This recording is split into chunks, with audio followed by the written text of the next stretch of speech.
Welcome in, ladies and gentlemen. We are back for Recovery Drive, the last one of Season 5. Week 7 kicks off. We are wrapping up this season. Going to talk about everything. And I have a feeling, for some reason, tonight is going to be like wrangling cats. Don't ask me why I know that, but I will just tell everybody in the chat that we start pre-show at about 7:30, about half an hour before. And I have a feeling tonight is going to be just off the chain. Joining me this evening, Mr. Anderson. Neo himself returns up there in the upper right-hand corner. Mr. Fife is back this week, ready to move into Season 6 on PC. Matt returns. He's there in the bottom right-hand side. And joining us via audio only, Mr. Adam Willie. And Ridian Lloyd Davis is back from over there in Wales. And I can't believe he stays up this late to hang out with us. So we got plenty to talk about. He's a legend. He 100% is a legend. I gotta grab my. Think about that. Yeah, Oh, that's you true. guys. It's so late for him. I can't figure out how he does it. So Blue Wolf in the chat. B5 subscribed again. Thank you guys so much for being here. We are going to go through standings. We're going to talk all about Season 5. But first, what I want to do tonight, and I know we are basically going to call somebody out that is on this call tonight. So you guys are going to get to see this live and in action. Let's move over because we're going to talk first about the Pro and Silver race at Mount Panorama. Now, notice, normally we come into this and I've got highlights running and we just kind of talk about the race and what happened. But tonight I want to talk about a little more about the lap 1 incident. And you guys are going to see this pop up because I've got to go grab, I apologize. I've got to go grab the name here because I keep forgetting who it is. First driver we're going to focus on, unless something's completely messed up, is George Garton. Now, George didn't join us for most of the season. Why did that stay there? Yep, there we go. But number 97 car is where we're going to go first. And I really want everybody's opinion as you guys watch this, okay? I'm not saying who's at fault. I'm not going to say that I've watched this since Anderson sent me the replay because my first 9 laps were cut off. I've watched this probably 20 times in the last hour and a half, trying to figure out what caused it, what the problem was. But luckily, we have the man, the myth, the legend himself, Adam Willie, who's going to discuss that with us tonight. So let's focus first on the number 97 car. Coming up the hill here, right there. And things are going smooth. We're going good. Now, catches wall.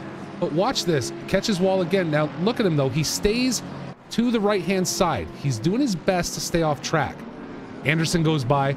And there's the number 29 car, Adam Willie, right there. So let's change up our view. We're gonna go to Adam Willie. Hey, look, that's me. It is. That is you. I want to talk to you about what happened. We're gonna back this up and now focus on you as you come around the corner into this. Now, again, Garton, as far as I'm concerned, did everything he could. He hit wall, bounced to the right, stayed to the right, and did not try to rejoin on didn't do a bad rejoin, didn't shoot 90 degrees across the track, nothing like that. Let's watch Willie's reaction to this incident.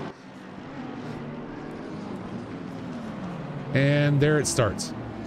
And there it begins, and that's all of it.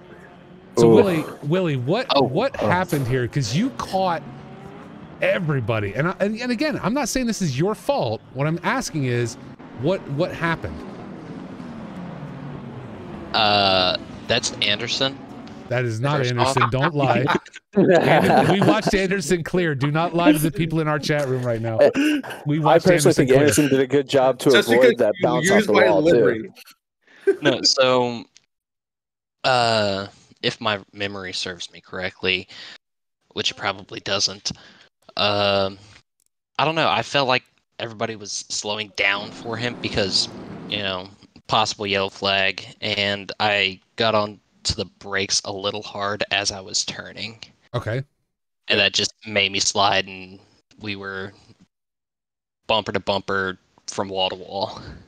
Well, and to be fair, you only scooped up one person, right? Whether it's Kornikov or Tsiabuk, you the two It's the two first of the BMWs two there, of those yeah. cars, So yeah. you only really scooped up them, but then the way they broke and the way they came across, they basically sealed the entire track off from everybody else. Yeah, That's that was roadblock three right wide there. the wrong way. Yeah, like really a roadblock. And again, I'm not blaming you, man. I just know you said this. I mean, look at it. There he goes into the wall again. This was a pileup. So let's. No, go ahead. I'll say this. before that, everything was going great. It was a very clean start. Turn 1, turn 2 in the Pro and Silver race was very, very clean. Matt, you look like you have something to say. No. I was just counting. I was just trying to see how many cars were piled up there. Exactly how many cars he tore up? No. Sorry. Yeah, I'm sorry. I'm pointing at my camera, but I was actually pointing at my screen and counting. And if let me pause this and go to, let me see. Where is it? So say if you want to watch the cockpit cam and my pedals and whatnot. No, I did actually. I watched that because in the when I looked at it before, it looks almost at one point, it looks almost as if you cut really hard to the left. So I went into the cockpit cam to see if that was true, and it's not. You didn't cut hard to the left. I think you turned in a little bit because you saw what was going on to the right-hand side, but it wasn't like you cranked the wheel faster, and you didn't do anything like that. So, but yeah, I just wanted to bring this up. So, guys, this is again, not blaming Adam. Let's get that out of the way. We're not blaming him. This was a whole series of events that led to this time. But season 5 was a little rough. Would you agree? For the AM and Pro Am guys, or I'm sorry, AM and Pro and Silver drivers. Well, I'm going to say absolutely because I was in a wreck at least once every race.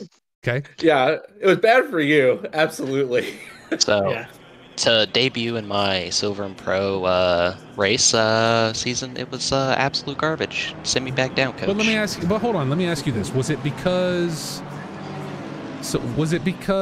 you scooped others up, or was it because you got scooped up in something someone else did? Like, what I'm saying is, if you got rear-ended, if you got punted in a corner, that's not your fault, right? You got like punted twice friends. That's what I'm asking. Like, did you feel it was more you getting hammered or you doing the hammering? And just be honest, if you did the hammering, you did the hammering, right? Honestly, half and half. Alton Park, absolutely my fault. Okay. Because of lag issues, and that I felt really bad for. Okay. This one, I felt bad because, you know, it's what it is. There it is.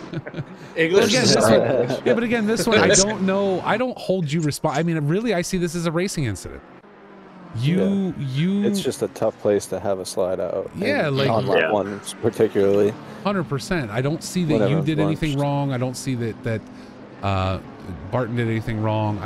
It's really just happened. So, you know, it is what it is, I guess. Which sorry, I was going to say it's more indicative. It's an issue with the track. It's an issue with Bathurst rather than an issue with the incident itself. Because if that had happened on somewhere like Silverstone, people can go around you. And there's plenty of runoff, and everybody would have been off track for the most part anyway. Yeah, exactly. But Bathurst, just like one mistake up in the mountain, and a lot of people's races just many can pay for it. Done. Yeah. Well, it also sucks that I've never raced on this track, haven't been around a lot of people on this track. I had less than an hour of practice before this race. So in total time on track. Well, so as Alex in the chat said, it is your fault. Alex, we'll fight next season. Don't worry. So again, no, go ahead, Adam. What's up? I was going to say, see whose fault it's going to be next season. That's funny. I got your number, Alex. But no, I wanted to. I highlighted this incident, one, because we did run Bathurst this week as the season closer, but also because I wanted to talk to the Pro and Silver guys that are in here, Anderson, Willie, Davis. You know, how do you feel about season 5 at Box 3? I think you already have my answer. Okay. Yeah, I do. But how about you, Anderson? I mean, for me personally, I felt like I had a really good run this season outside of Pano, where I tried to beat the absolute boots off that car and hit the wall about 5 times. But, you know, things happen. Other than that, it was relatively clean, at least from my perspective. I felt like it was better than previous seasons. The only thing that was lacking was just attendance, but that's a separate issue. Okay. Davis, what about you? How do you feel about season 5? It was rough. It was really rough for the silver and pro guys. Like the quality of the quality of racing was okay for the most part, but the quality of driving and staying safe on track was really bad, actually. Okay. Sheesh.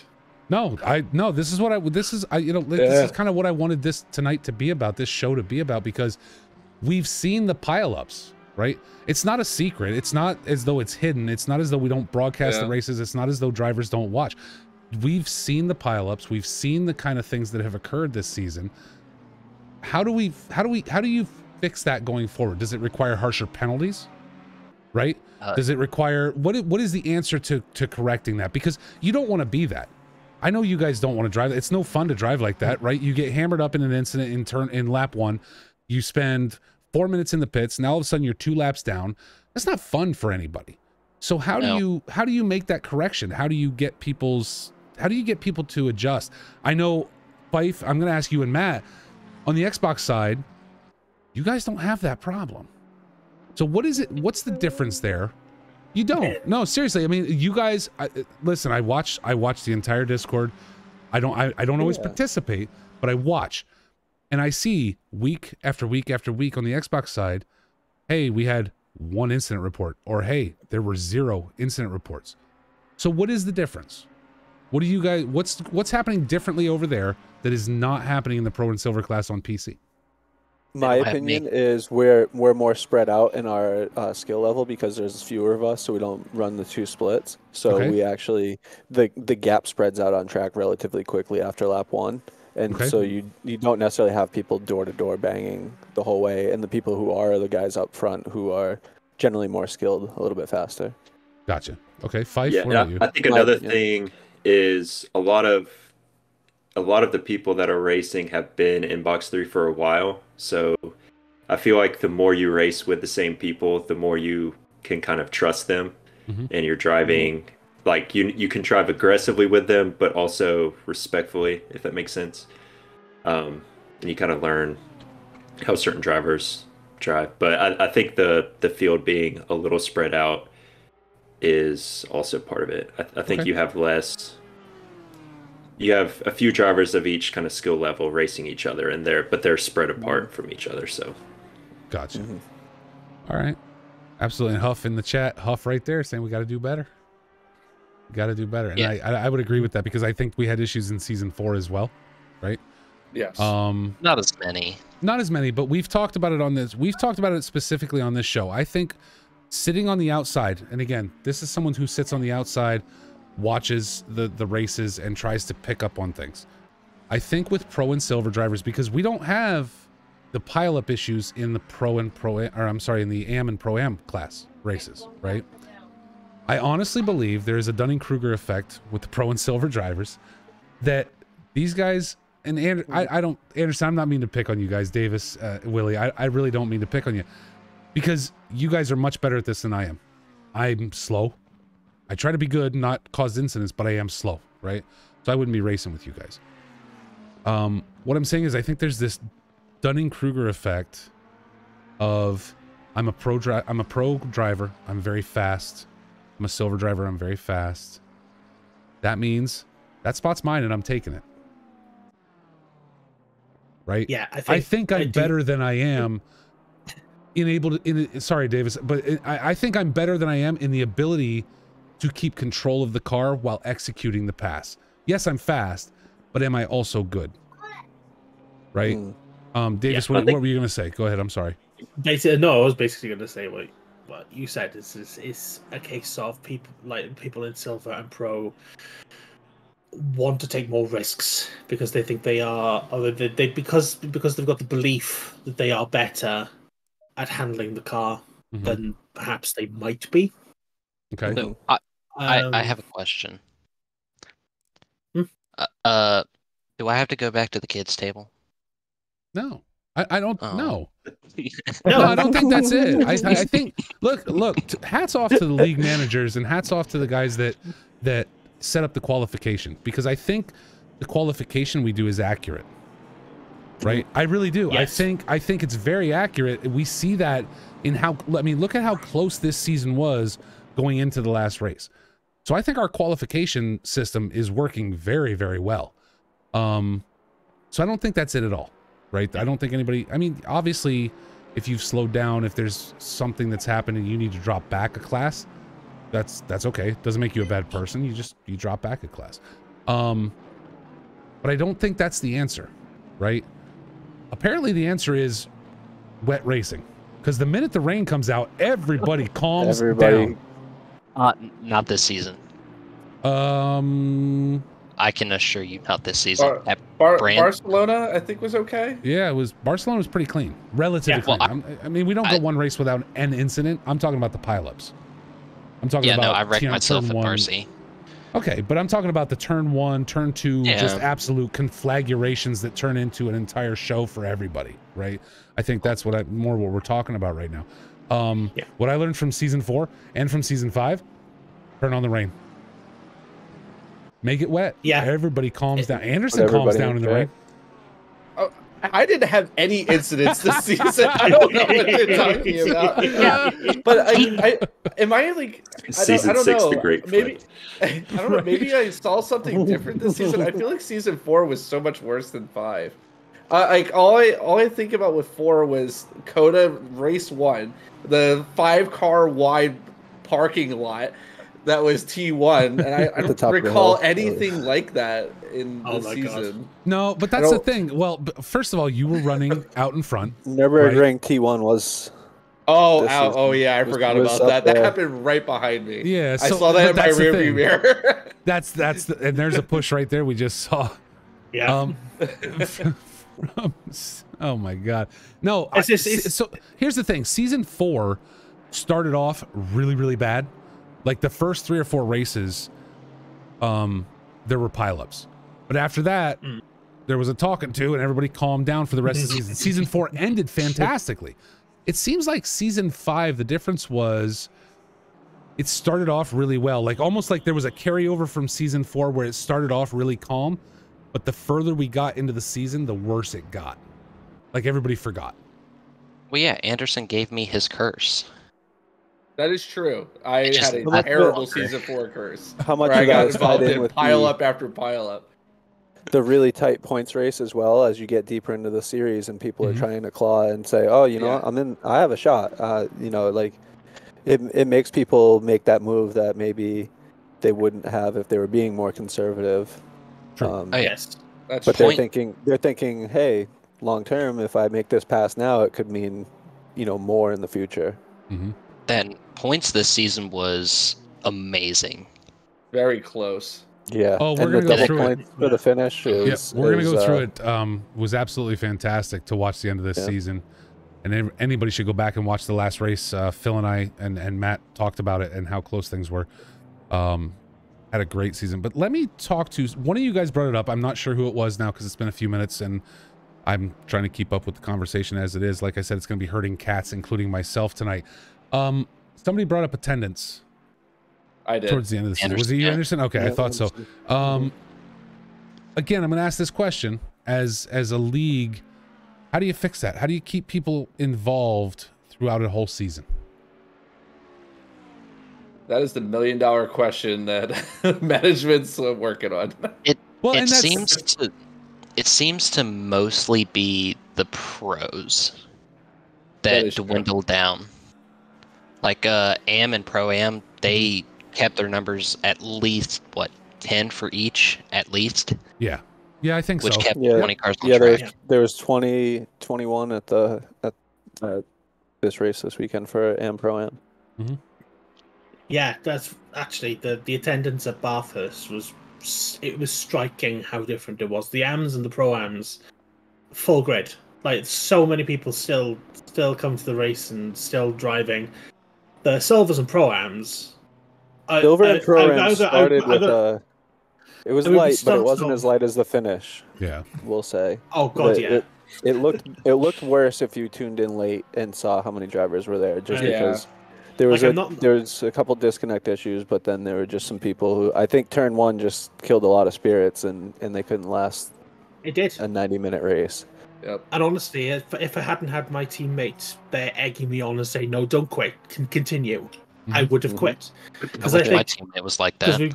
We went back. We went back over the like I made up 100 seconds on the next person in front of me, and I still couldn't catch them after 80 minutes. So in a way, I don't blame people for quitting after a race like that, because it's like you're just racing yourself at that point. But it also doesn't look good. So yeah, I don't know. For me, I find when I get in an accident like early on in the race and I stay in it, you end up gaining places back just by other people crashing and then leaving, or just having misfortune, things like that. And then I just view it as more practice, right? Yeah. It's not quite as fun as fighting for a podium spot or anything, but you can practice some racecraft type stuff at least. Yeah, it just desensitizes you to accidents. Like I get an accident now, and it doesn't stress me out too much anymore. I'll be honest, I did leave midway through the race. I said, screw it, I had enough, because almost every lap after the first incident, I was in the pits, getting repairs, and I just the mountain won.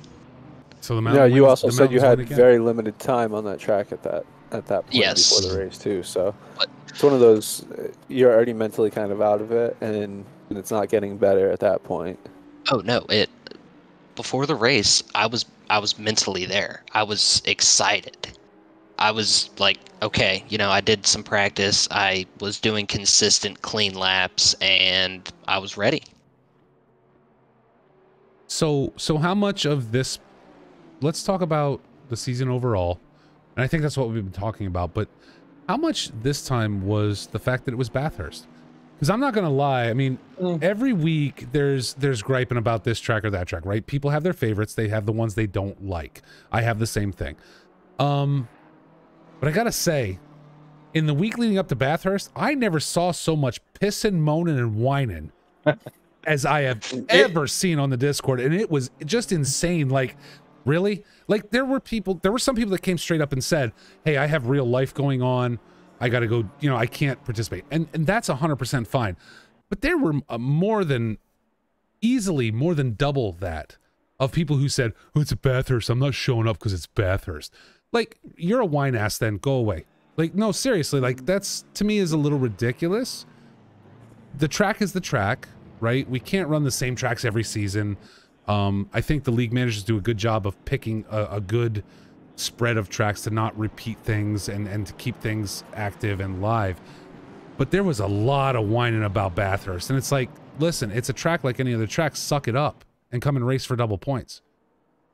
So am I wrong in seeing that I saw a lot of whining about Bathurst in the week leading up to it?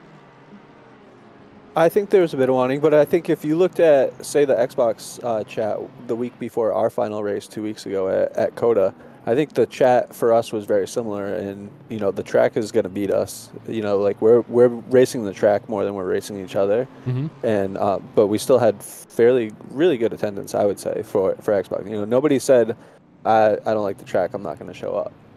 Okay. So I think there's also there's not the fear of COTA as much as there is the fear of the walls at Bathurst. Like COTA, you're going to get a drive-through maybe, but exactly, you're not going to be there for 3 minutes at least when you're in the pits. Circuit of the drive-throughs, as I call it. But there was, I mean, am I wrong in when I say that there was a lot of crying about Bathurst? More than I saw of the other tracks. Oh, yeah, there was. Yeah, there was. Okay. Yeah. It doesn't help that it was back-to-back weeks too, because there was a lot of moaning about Indy too. Well, I haven't driven enough at Indy to comment on that, but I just I didn't find there was as much whining about Indianapolis. It's like I like Indy's a track that, like, I don't like it, but I will drive it because it's getting used to it. It's very different to anything I've driven. Bathurst is just. I'm not going to get into it. I've got my own views on Bathurst, so just nah. I whined and moaned about both. I still showed up. Yes, you did. He was consistent, at least. At least he showed up. At least he showed up. He did. That was my only thing. And I think Anderson, I don't know if it's you and I that were scrapping back and forth a little bit, talking about the next season or whatever it was, but about the Bathurst thing. And I'm like, oh yeah. Just like, and really, I'm not going to lie to you. And I think you probably saw it because I put it in a channel in the Discord that I know you have access to, where I'm like, I'm really just doing this to see who I can break, right? Like just trying to go people into an argument. You didn't reply to it, which good for you. You didn't actually reply. I was waiting for an answer. I knew what you were doing. I knew what you were doing. But you had mentioned on stream on Sunday about making Bathurst that final every season equalizer track every season. Absolutely, every season. I think we should absolutely do it 100%. I'm okay with that. No, so do it race that one. Final event. No. Actually, that's what. There you go. You do it. It's only going to get safer after that. You do it race one because that's when attendance is highest. It's at the highest, and you can keep people in check from the beginning of the season. Race one. We got to start safer. It's going to be bad. There you go. Race one. There's a lot of double points, right, for the first race instead of the last race.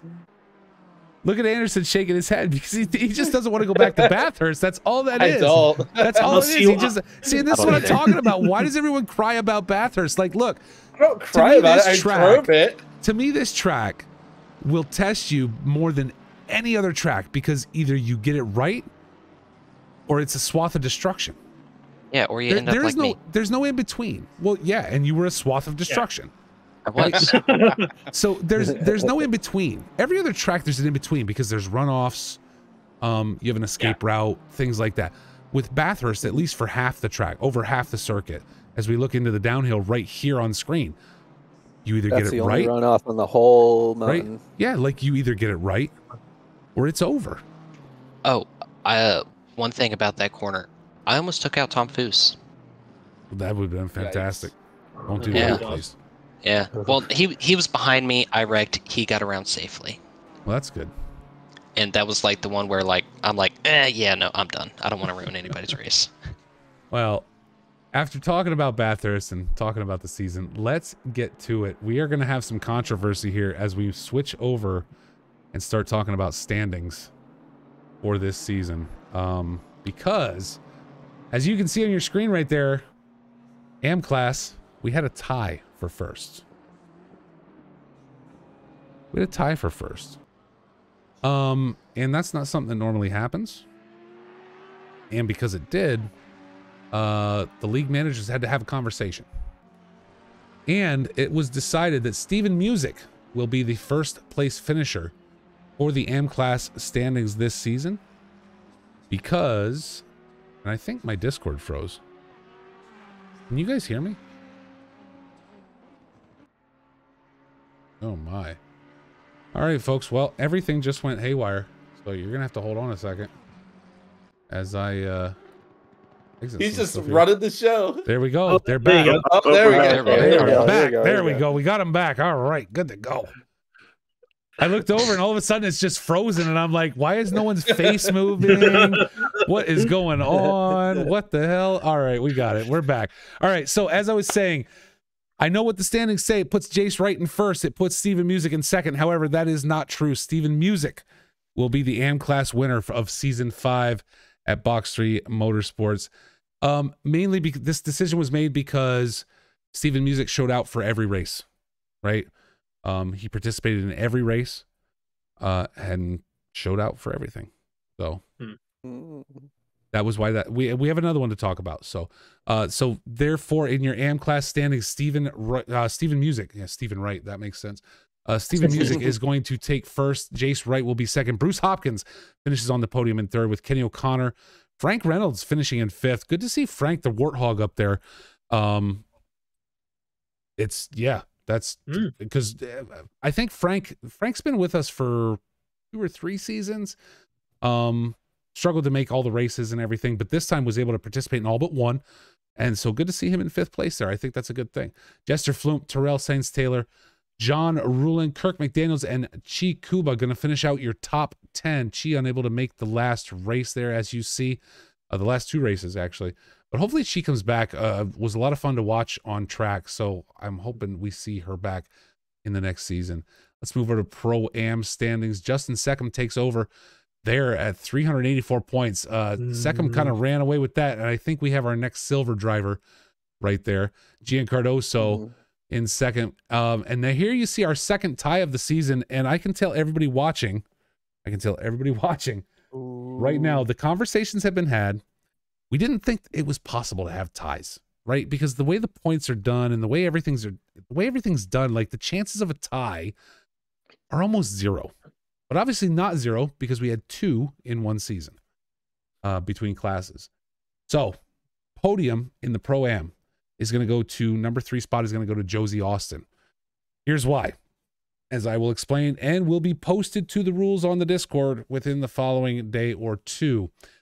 Josie Austin had 3 podiums. Her and Burke Beat both participated in all the races, right? So that comes off the table. However, if you look there, Josie had 3 podium finishes to Burke Beat's 2 podium finishes. So that was the thought process behind that.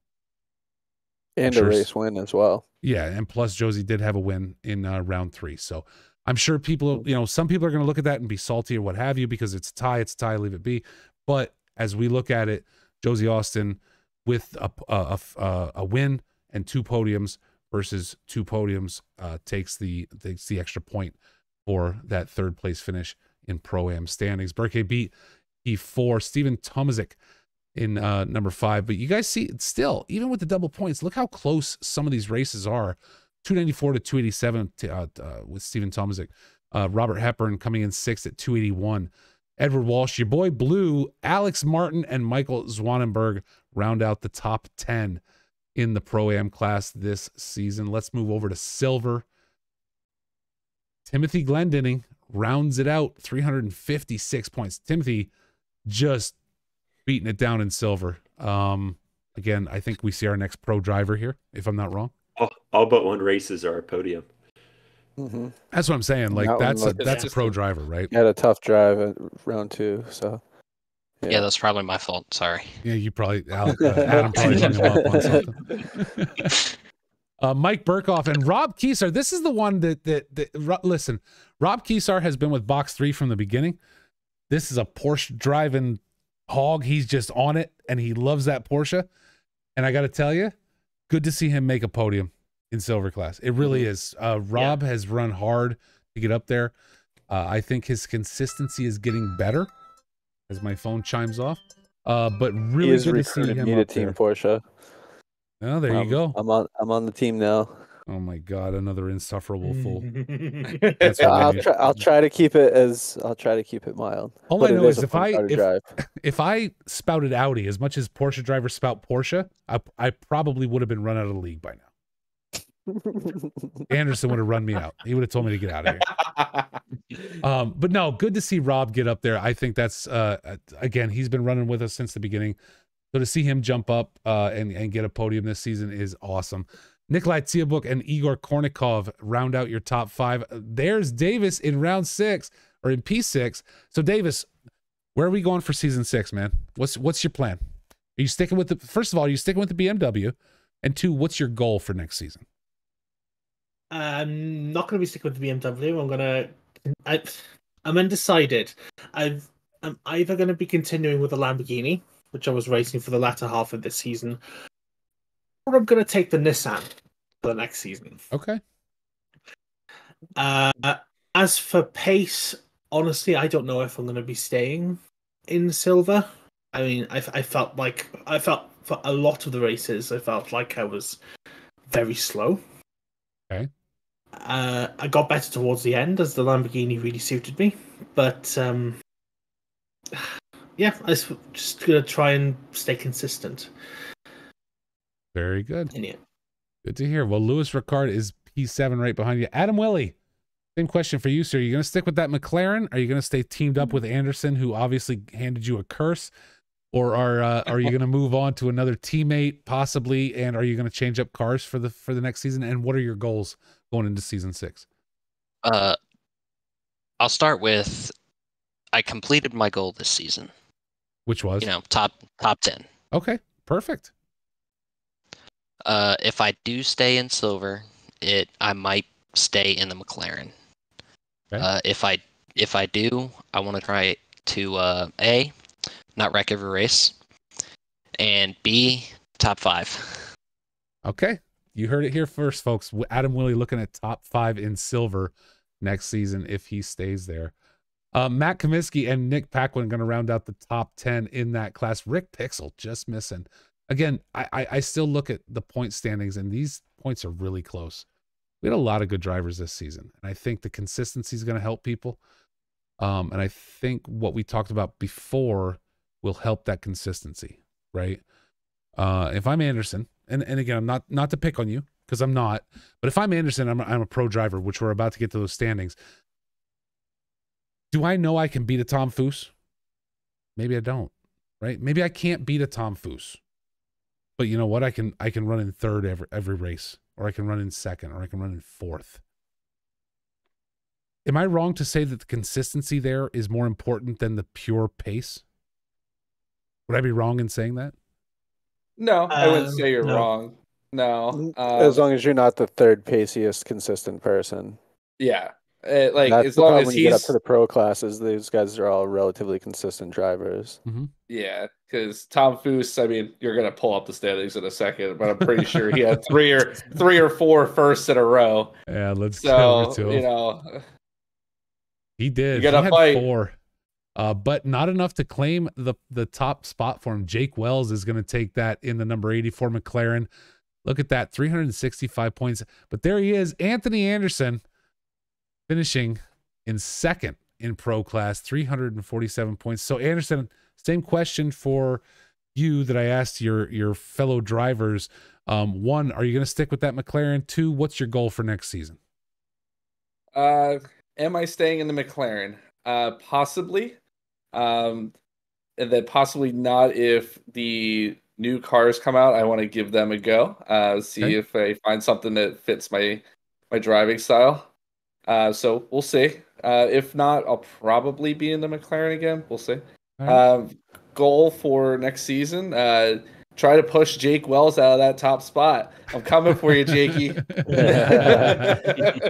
Well, you got to admit, Wells with really good consistency obviously puts him in the top spot. A first place finish in round 1, 3 second place finishes, a few other races where he finished a little further back, but still a lot of consistency out of Mr. Wells. He's looking at you in the chat right now, wanting to come at. He wants you to come at him like a spider monkey, and he wants to take you on. But again, Mr. Anderson, Neo himself, finishes in second. Tom Foose in third. Amazing for Tom Foose. Started the season off. I mean, if you look at this, Tom Foose really should be at the top of these standings, right? Oh. But missed the first race, got scrubbed out in round 2. Look at everything else, though. 1-1. So nothing against Jake. Nothing against Jake because it had a fantastic season, came out number 1. Anderson, if I were you, I'd be trying to knock Tom Foose out of the standings. Because if he shows up for every race and doesn't get hung up in an accident, both you and Jake are in trouble. Would you agree with that sentiment? I mean, he's definitely very quick. There's no doubt about that. I can go toe to toe with Foose on certain tracks. Indy, I did finish ahead of him. So it's a matter of just making sure that I'm pacey enough for the track. I will say, I know what the track list is for next season. So I do know that I have some pace at some of these tracks. I think it's going to be a good fight for next season. I'm really looking forward to it. So time will tell. Yeah, but again, talking to Jake, look, Jake in the chat, shush it. Won't talk about it. Oh, and Tom Foose in the chat. Tom Foose in the chat. Now, a couple of those wins were pretty lucky for me. Cough, cough, Alton Park and Bathurst. I don't know, you can't man. call Bathurst lucky though. Foose got out to an early lead, and he had the pace, and he kept out front, and he kept out of trouble. I agree. I don't remember looking at him while we were on stream really, because he was so out by himself. And by the time he got through traffic, you didn't even realize that he had been through traffic. That's the thing. Be losing lap time. Yeah, I would agree with you, Matt, 100%. That I think he deserved that Bathurst win. Yeah, his pace was just over the top at Bathurst, and super consistent every lap as we looked at the data. So I think next season in pro is going to be between you three again. But as I said, nothing against Jake. I think Jake had a fantastic season. Obviously, he came out on top. But man, if you look at those numbers right there for each round, Tom Foose locking it down, but not to be discounted. In fourth this season, Charlie Booth. Considering his ping time all the way from Australia in the kangaroo farm he has to work from, I'm very, I'm surprised he was able to do as well. I'm surprised he is able to do as well as he is. Not against him. I'm just saying his ping time, because he is in that part of the world, is it's good to see him in P4. Jarrett Skinner finishing out P5. Tobias Gable finishing 6th this season. Paul Morris moving up from season 4 into the top 10, finishing 7th. Nate Lamlin. Okay, he was so on fire on but Sunday. guys, he was. But let's talk about this. Nate Lamlin finishing in 8th. So Nate Lamlin, look at my screen right now. Nate Lamlin getting a top 10 finish and only ran 3 races. Yeah. That's tough. It's what I was talking about with attendance. Yeah, that's what we're talking about with attendance. Well, that last race was also double points. It was also true. It was. But still, but if you see the attendance of people having all 6 or 7 rounds having a score there drops off significantly after the top 5 in the pro class. Now, whereas the other classes did not seem to have that effect as much, like we were talking about earlier. So what causes that? Is that because the pro drivers think? Is that it? Do we have certain, not all, but do we have certain pro drivers, say from, let's say from P8 down, right? Because that's kind of where it lands. Is it because drivers that are that fast, when they see they're not going to win a season, will move on to another league, another season, because something's starting off? I think some people are like that. I mean, we know. Let's go through it. Nate Lamlin, we know historically his attendance has not been great in these championships. Delilah Hazel, I know personally, and I know she's been going through some stuff. So I can understand why she didn't turn up to those races. I'm not sure what happened to Aguilar. Showed up for the first real life stuff happened. Yeah, probably. Van Visser down there. He's active in the Discord. I don't know why he wasn't racing. I'm gonna guess again, real life. But yeah, it's weird to see all these names that I'm familiar with. Dunn, Ottens, Gleeballs, and. Don't say his name. Don't say his name is Clueless. Do not say his name. No. It is Clueless. No, that's Clueless. No, that is Clueless. Don't give me the nonsense, Anderson. No, Dan is Pickett. Oh, Pickett. That's right. Sorry, Pickett. You're right. You're right. Okay. All right. I thought. Yeah. Sorry. Yeah. It's. I don't know. I don't know if everybody's had personal issues and everybody's got real life getting in the way, but. Here's the thing. That is 100% possible. And anybody that has personal issues going on, family issues, whatever that might be, work issues, who knows? I do not want to, I would never hold that against anybody who can't race. I get that. You guys know from talking here, everybody knows from watching the stream, Delilah Hazel, one of my favorite drivers, because we've watched her rock out through the whole field. Like, it's so much fun to watch as she closes in on people and makes the pass and closes in and makes the pass. Like, that is a blast for me. I absolutely, if there are any kind of real life issues going on, hope she's doing fine and gets back to racing with us as soon as possible. I just wonder why here? Why in pro versus anywhere else do we see this? I don't know. I'm gonna pick up kind of what Jake's talking about.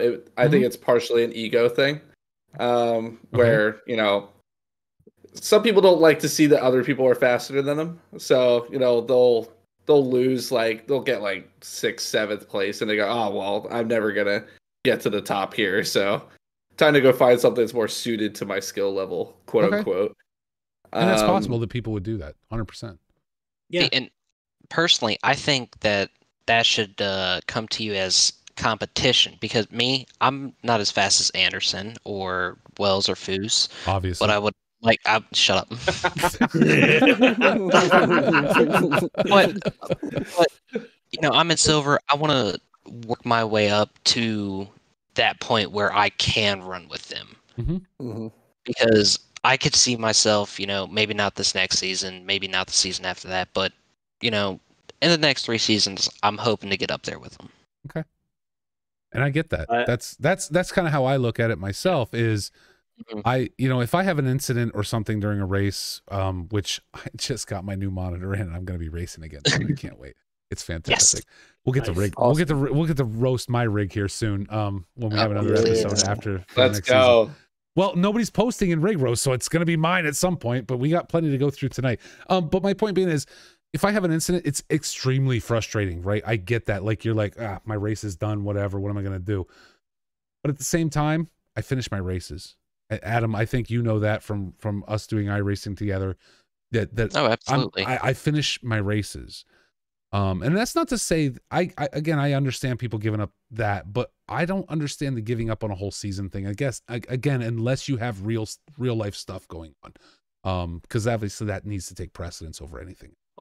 I can say one thing I've done in the past is, especially once I discovered SimGrid and saw all the other leagues and championships they have going on, is sign up for a bunch of them, excited to do all of them, and then realizing that that's not sustainable and I can't do 5 leagues every week. Yeah. I have an Xbox race tonight that is at 11:30 my time, and I was like, why? I misread the time, and now I'm like, oh, cool, I'm going to be up until 1 o'clock tonight just because I committed. So you kind of have to narrow it down to, the 2 or 3 that fit your schedule best. Yeah. So I can say I've done that before. Well, I would hope that people would stick with Box 3. I understand going to race with other leagues. Certainly don't fault anyone for it. But I think we provide good racing environment. I hope people stick with us a little bit in regards to coming to race and sticking with it for the season, I guess. I look at it as this. Let me give you a real life example of it, if I may, because I know it's going to make me old. My sons, right? My sons both, when they were younger, now they're 16 and 19, but when they were younger, they wanted to play sports with their friends, right? They wanted to do soccer, basketball, baseball, whatever it was. Our only rule was you don't have to do this for the rest of your life, but if you start this season, you're going to finish the season. Because your team is counting on you, right? And so I kind of apply the same thought process to this. Is if I'm going to sign up for a season, well, I'm going to stick out the season. And every game's not going to be the best. Every race isn't going to be the best, but I would hope people would do that. I guess that's what we look for. So, and Blue Wolf in the chat, love Box 3, great environment in the league. And that's kind of what we want to provide. And I hope we continue to do that. I think we've hashed a lot of that out tonight. And I can tell you, between myself, Anderson, Willie, Fife, Matt, for those that are involved in the administrative side of the league, I think there are questions about how we try to take a few people and go and smack them and say, knock it off, because the problem is it's not the same person every race causing an incident, but there's gotta be something, because there's just some pile. No, it's not the same person. It's not, it's spread out. It really is. Your self-induced, Adam, your self-induced incidents aren't necessarily taking other people out of the race. That's not exactly what he's getting at. It's that turn one, being aggressive and not just taking out one, but taking out every. Yeah, you baffing. Listen, the mountain at Bathurst defeating you, I don't care about that. You can bounce yourself off 100 walls. That is no consequence to me. That's your race. Did it freeze up again? We got more freezing, folks. Lots of freezing here tonight. I don't know what in the hell is going on with Discord. This is fantastic. But Anderson, Fife is blinking. Matt is just looking off into the distance. Chat can't hear me. What in the hell is going on? Y'all should be able to hear me.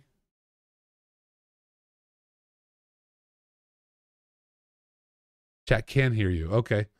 For some reason, Discord is frozen. I'm just going to roll with it with these three. Frozen. Matt looks like he's staring off into a sunset. Fife, I don't want to talk about what I think Fife might be looking at in this picture, So we'll go from there. Anderson looks like he's ready to drive. He's just picking which server he's going to connect to. So I'm just going to keep the show rolling, and hopefully this comes back on its own. I don't know why anything's frozen. Nothing crazy is going on tonight that would cause this to happen. We disconnect and reconnect to the channel. It's going to throw everything off. I can tell you that. Oh, Lordy Lou. Here we go. Let's go here. We're going to go here. You guys are going to see a weird screen for a minute, and I'm going to disconnect from the VC and then come back into it and see if I can get these guys back. I don't, my Discord's been very weird tonight for some reason. So we'll see if this comes back up. Ah, my goodness. Everything is going sideways. You know what? Let's jump into rig, roast, and review while we wait and see if we can get these guys back. I know, sorry folks, it's going nutty, but we're going to see if we can get this back. And if not, I get to talk about everyone's rigs. So let's start off. What I am happy about is we get 2 guys on Xbox tonight. 3 guys actually, but one of them I wanted here to see what was going to happen and try and, yeah, RTC connecting. So there's something wrong with my Discord this evening. It is. You know what? Hold on. Technical difficulties is right. You're not wrong. What I'm going to do is I'm going to actually quit Discord. Oh, and just as I did that, it came back. Unbelievable. Wow. This is fantastic. I love it. It's my favorite. Hold on. We'll get this to load up. And oh, there we go. There we go. We're coming back. I hear him. I hear him. I got to fix it all. I don't know what is going on. There we go. I think we got it, guys. There, we're back. Holy cow. What a show. You guys hear me? Yeah, we can hear you now. And now. Yeah, you guys just, all of a sudden, you guys just froze up out of nowhere for no reason. I'm pretty sure Fife was looking at his crotch. Matt looked like he was staring off into the sunset, and Anderson looked like he was looking for a server to race on. So it was pretty cool. And I see we lost. Honestly, those 3 things are probably 90% of all 3 of our days. So you got it right. Are you saying Fife just stares at his crotch all day? Like, I can't speak for him, but I do. No, I think he's saying spend a lot of time just staring out to the sun. Yeah, I thought I was the only one that raced with no pants on, but whatever. It's, you know what? You do you, boo. Yeah, Davis knows. Looks like we lost Adam Willie. However, Adam dropped out. He did say he had to go, and we were to tell you when we got back that, that he had to run. Yeah, that's too bad, but we are back. Let's get it going. We are on rig, roast, and review. Can you guys still see my screen? Discord? Not on Discord. No. I have your stream up though. Hold on. Yeah, just gotta mute the stream so that. There we go. I've got it up. Fix it then. There we go. Yeah. We'll fix things and get it going again. All right. So first up, without technical difficulties. Yeah, technical difficulties. That's right. But rig, roast, and review this week. So I want to say first of all, I'm very happy because we had some Xbox drivers throw their stuff up, and we get very few of those. So I'm very happy that we got to see this week. Now, Forzy is up first this week. Forzy provided 1 picture. Again, no context like we talked about last week. No specs, no anything. What I can't figure out is how Forzy actually races by this picture. Yeah, I'm curious too. I don't see a monitor for one. No monitor. Unless that's what's up on the wall there. But that looks more like a poster than a monitor to me. Yeah. The wheel does not appear to be mounted to the desk. Is he just freestyling it, right? Squeeze it between your legs. Right, exactly. I see the Series X down there. Finish is more impressive. Like, he may just be looking at a mirror that's off screen and looking at his TV through the mirror. TV's behind. Doing the over the shoulder. I love it that he's a man of culture and has a strategically placed what is it, like cabinet thing, like blocking the pedals from moving. Yeah. Yeah. He's a man of culture. I do the same thing. We've all been there. Every person who has started sim racing has been at a point like that, just throwing random stuff in front of your pedals to keep them still. Keep them from moving. Yeah, but this was the only picture, and he did say, to be fair to him, he did say work in progress on this picture, but I can't figure out what work is in progress. Because again, the wheel's not mounted. Like I don't. Do you said you see the Series X? I don't see the Series X. It is. It's just to the left of the. It's just to the left of the bag down there at the bottom, the little white thing in the bottom left corner. Oh, Series S. Yeah. Sorry, Series S. I always forget how tiny that is. The Series S is for the black tiny blocks. Yeah. Yeah, but there's no I don't even see a chair. Like, is it? That's an office chair? Yellow, right? I think that's what the bag is on. That just looks like a bag to me. Like, probably just sitting on it is what he's saying. I have such bad eyesight. I keep leaning closer to my camera. I don't know. I can't. So many questions. There's a lot of questions with this one. Obviously, races on Xbox because he has Series S down there. But then you see the PlayStation. And has the PlayStation logo the PlayStation thing going. So I've been looking at that too. Horsey, shoot us some more pictures, man. We would love to see. I'd love to see more of this because I don't. Context. Yeah, like I need context. Just notice this is gonna bother me until I see it. It's either my monitor is horrible or it looks like the desk is like a carbon fiber wrap. Looking at like the bottom right corner. Yeah, it is. Yeah, is it a carbon wrap? I do like the desk. I like the shape of the lip of that desk, like how it's got the slight cutout to it. It is a nice desk. I like the desk for sure. I'm curious what car that is. Is that a Williams F1 car?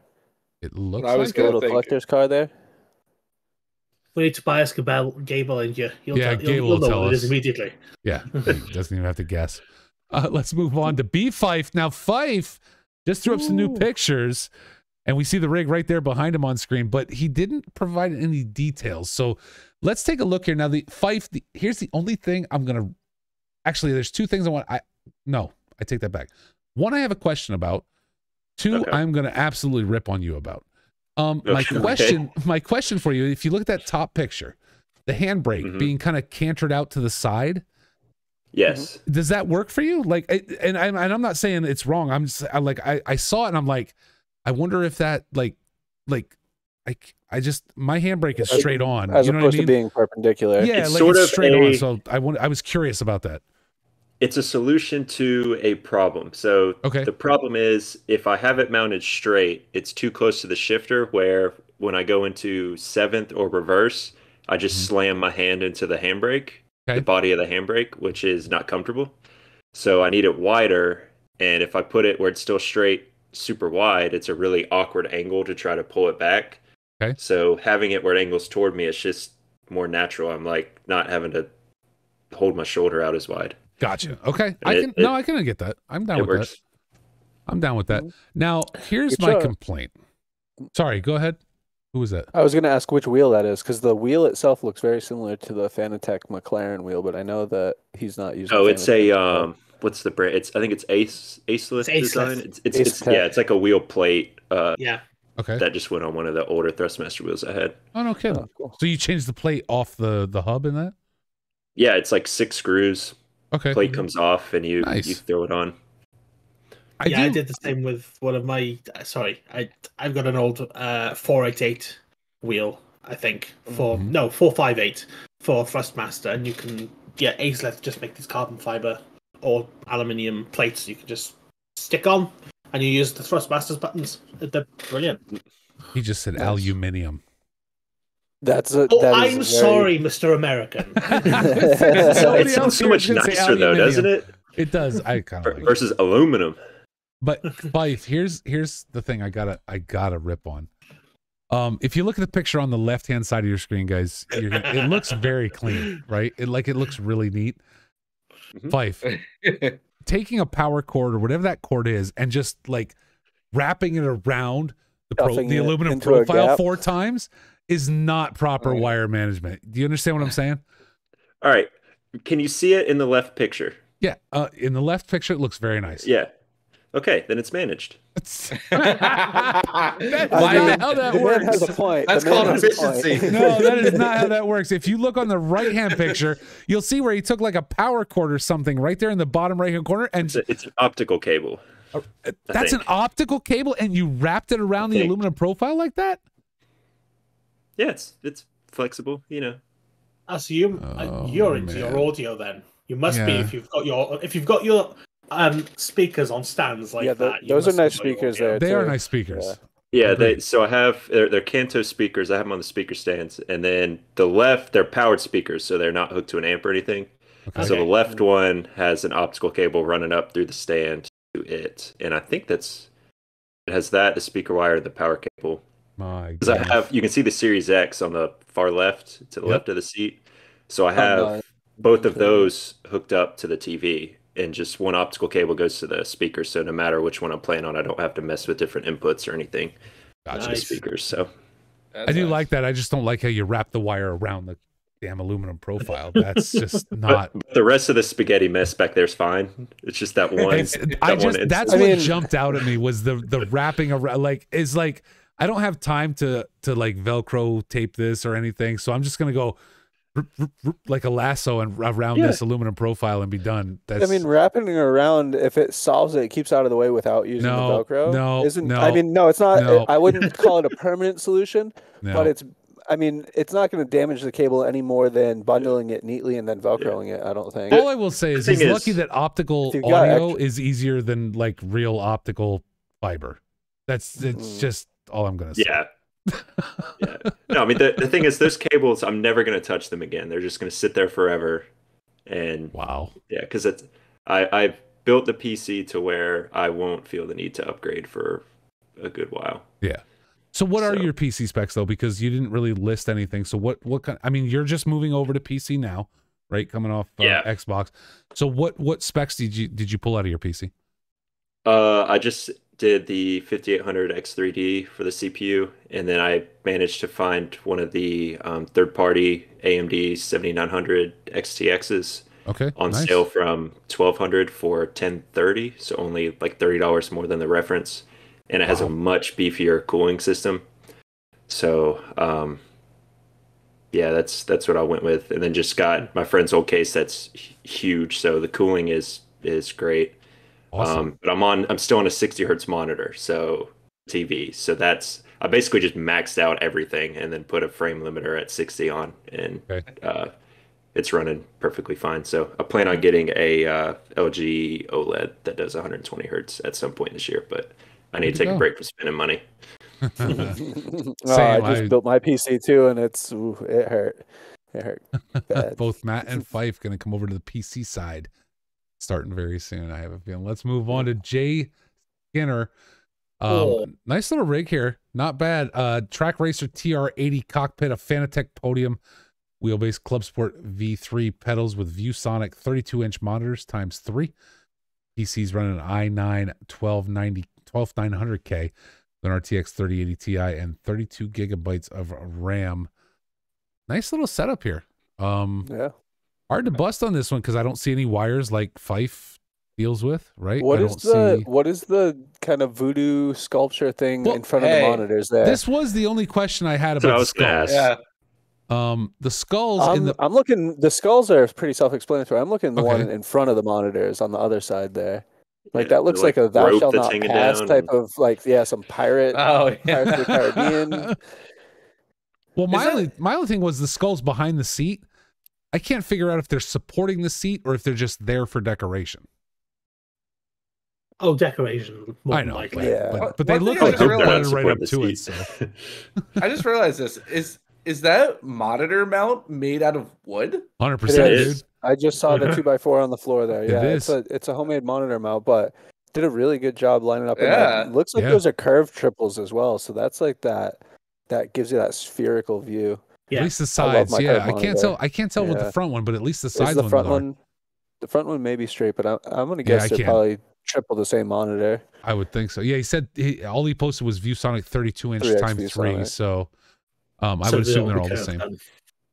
But yeah, I like I said, I will never rig roast someone for having self-built monitor mounts or race rig or anything, because I can't do any of that stuff. So it always impresses me what people come up with to be able to hang their I appreciate seeing that because I'm a DIY person, so it's nice to see some of the different concepts that people come up with. Also, if you notice in the left picture there, it's got the Porsche wheel on the floor there. I don't know if he's a Porsche driver. Is that the podium one? I think that's the podium. Podium. Yeah, those Porsche are super nice. 100%. Looking good on Skinner. One more to go through. SSR Steve. Now, you look at this and I just want to, I want to rip. But at the same time, I'm looking at this going, well, this is how I drove for a year. Now, granted, he's got the Next Level Racing GT Lite, the foldable rig, the foldable sim racing rig that they provide. I had a Playseat Challenge, but this is how I drove for a year. It's really hard to drive like this. The Challenge is essentially a clone of this seat as well, or they're very similar competitors, because that's what I had as well as the Challenge. But that brings me right there, and yeah, the same. If it hadn't been for that seat, I wouldn't be here right now. So same here. It's a great place to start out for sure. My thing I found, again, terrible eyes, you can tell because I keep getting closer to the monitor every time I'm trying to look at something, but I had to move mine all the way up close to my TV. Having a rig and having the monitor mounted over the wheel made a big difference. That the layout of those challenge seats, it kind of is quasi F1 where your feet are way out in front of you. And so if that was my rig, same thing, but I would probably be putting the pedals between those two bookshelves there. Just so I could be close to the monitor. But otherwise, that's, like you said, probably how the vast majority of us got started here. No, and the one thing I will say here is the TV's mounted high for racing. But I had to deal with the same thing when I started, was that high mount, because it's mounted kind of for watching TV and movies and not for racing. So it does get difficult. Like I said, I want to, again, this is rig roast. I want to rig roasting, but at the same time, I've been here, so why would I? But again, SSR Steve not providing any details about his wheel, pedals, or anything else. So it looks like new on Xbox, it's a TX and TLCM pedals. Is that what it is? Okay. Yeah, TX wheelbase, TLCM pedals, and the rally wheel. Life is like the TG of sim gear. Thrustmaster gear. That was my exact setup. Corners. That was my exact setup like 3 years ago. No TX kidding. with the TLCMs. Yep. Rock on. So that is the rig roast for this week, and we are closing it out now, ladies and gentlemen. Thank you so much for joining us. We will be back. Not right away though. Don't expect a show next Thursday. Let's talk about a few things real quick before we go. We got coming up, first of all, season 5 is over, but 4 hours at Laguna Seca this Sunday, March 12th. We should be here on at 11 a.m. Eastern Daylight Time. The race will start off with a 20-minute free practice and qualifying. Hopefully that is going forward. We didn't see a lot of team sign-ups so far, so if you want to get involved with that, please join in and get signed up for that. My phone going off again. Apologies. Xbox coming up, the Shamrock Sprint 2 days from now. You guys have got it locked out. 60-minute race, all green cars on track. That's going to be a lot of fun. That starts at 6:30 p.m. UTC. So please be sure. And that's a multi-class race, right? GT3 and GT4. It's a multi-class race, and we tested out spectator mode this week. So I think we're going to go ahead and attempt to stream the race to the best of the limitations of the Xbox UI. Well, Matt, make sure you hit me up so we are ready to rock and roll on that. I will do everything tomorrow. I'll be around tomorrow afternoon. So, and starting on the PC side, the random race roulette. This is a great concept coming up. I think it was Rick Pixel that brought this up. Random track, random weather, random time, random temps. Going to run through the 16th of March through the 20th of April. You see a 20-minute practice, 10-minute qual, and a 45-minute race. And pit stop is only fuel. Pixel actually wrote a bot for the Discord, and 30 minutes before the race will trip the bot, and it will give the conditions that race is going to run on. Absolutely fantastic. I'm pretty pumped about this one. Yeah, it's gonna be a lot of fun to. That's just know awesome. What you're getting into. It, I think that will help level the playing field and make it to where like maybe I won't be able to run with an Anderson, but somebody who's a little bit closer, a Willie, or even I think Fife is going to be right up there too, and you guys will be Fife is going to take it to Anderson so hard in season 6. It's going to be ridiculous. I'm looking forward to where you guys place. I'm really looking forward to it. Fife is going to hammer Anderson right so hard. I can't wait for it. All right, let's keep this PG, Bolton. Don't share our weekend plans, okay? All right, guys. Well, before we close out, any closing thoughts from you gentlemen on season 5? It was fun to watch as an outsider. Makes me a little bit not hesitant, I should say, a bit bit nervous about season 6 coming over on PC. My first season in the league and seeing some of the carnage that happened, but it should be fun. It'll be an exciting affair for sure. Excellent. Fife, what about you? It was very fun to watch. Yeah, I'm just interested to see where I place, and then just how different the racing will be, in the feel of the cars and things like that. It's going to be, especially if the new cars come out before season 6. Yeah. Awesome. So I'll probably the devs keep teasing on Twitter. I think they're very close. Hammering down. Davis, what about you? You anything to say about season 5 before we get out of here for tonight? Thank God it's over. No, genuinely, I did have fun. I did have fun with the season, and I'm looking forward to season 6. Awesome. Anderson, last but not least, sir.